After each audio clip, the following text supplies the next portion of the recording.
guys, and welcome back to another video. So I've got 10 plyometric exercises for you today to improve your explosive speed. And the best thing about these exercises, you don't need any equipment or much room whatsoever, so you can do these at home, at an open pitch, wherever you like, and you can still improve your running speed, your change of direction, your jumping power, all of those movements in a match that require explosive power. So we've got 10 in total. Let's get into the first exercise. Exercise 1 is jump squat. So we're taking a normal squat, which is used to build the hamstrings and the quads, and we're adding an explosive element by jumping up into the air. And as you can see, I'm cushioning my landing by bending the knees, and I'm putting my hands on my shoulders just to take away the momentum of my arms, which would usually use when jumping. Taking away this momentum puts even more stress on the legs, so you're building even more explosiveness, and also forces you to engage the core.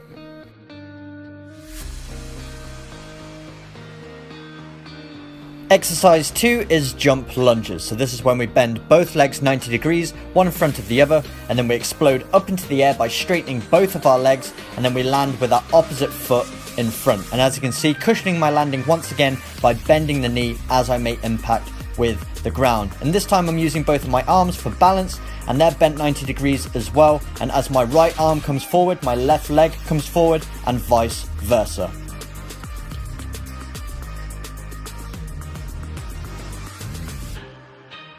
Exercise 3 is lateral bounds. So this time we're working one leg at a time, bounding from side to side. So all our weight is going on a single leg. So really having to engage those hamstrings, quads and calves. And then our core has to be engaged as well to balance. And we're using those arms as well. So this exercise is really going to improve your change of direction, making you more explosive off the mark because you're loading one leg. So when you change directions, all the weight goes on one side. So we're replicating that in this exercise. So if you do this often, you're going to see yourself change the direction a lot quicker. Number 4 is a skip. So we're on our toes bouncing, and then we're driving one knee up at a time. And as we drive one knee up, the opposite arm drives out in front as well. So this is working on those lower legs. As we hop on the spot, you're going to feel it burning your calves, but also engaging those hip flexors, which are really important for explosive speed.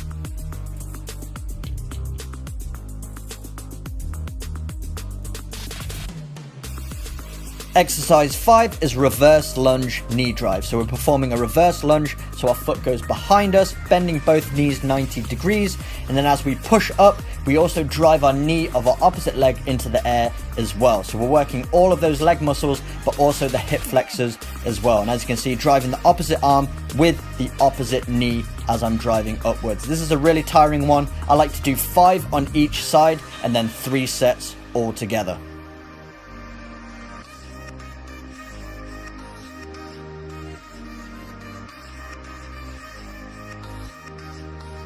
Exercise 6 is tuck jumps. This time we're using our arms as momentum, and then we're lifting both hip flexors. So really getting a lot of hip flexor work here, and we're bringing both knees up 90 degrees parallel with our hips. So nice jumps, and as you can see, I crouch forward, so having to engage that core as well. A great exercise for building jumping power and overall explosiveness.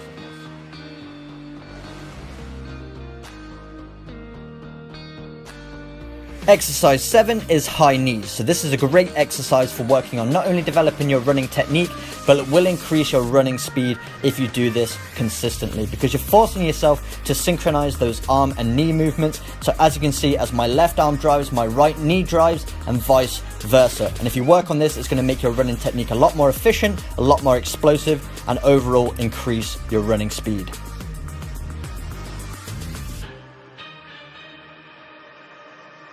Exercise 8 is heel flicks. So we're bringing up those heels behind us towards ourselves, which really isolates the hamstring muscles. To perform that leg flexion, you're really engaging the fast twitch fibers in your hamstrings, which are going to make you overall more explosive when you're running. And once again, remaining on those toes, getting in a rhythm, and trying to coordinate those arm movements with our leg flexion as well.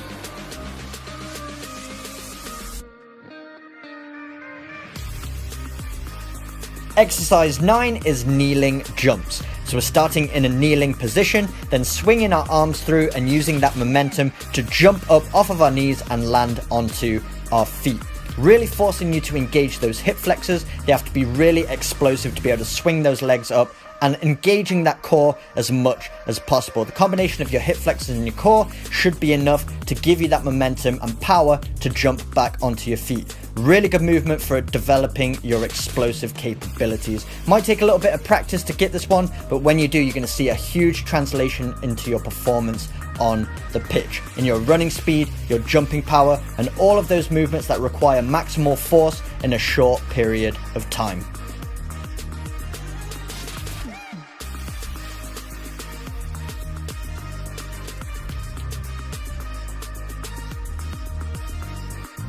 Number 10 is calf jumps. So this looks a little bit similar to the jump squats we performed in exercise number 1, but as you can see, we're not bending the knees anywhere near as much. So we're really trying to load the lower legs instead of the quadriceps and the hamstrings. So really working those calf muscles, trying to be explosive, pointing those toes as I jump up in the air. We're using a slight bend just to absorb the impact and give you a little bit of momentum, but all the load is really going on those calf muscles. So if we can make those more explosive, it's going to improve your running speed, but also your jumping capabilities as well.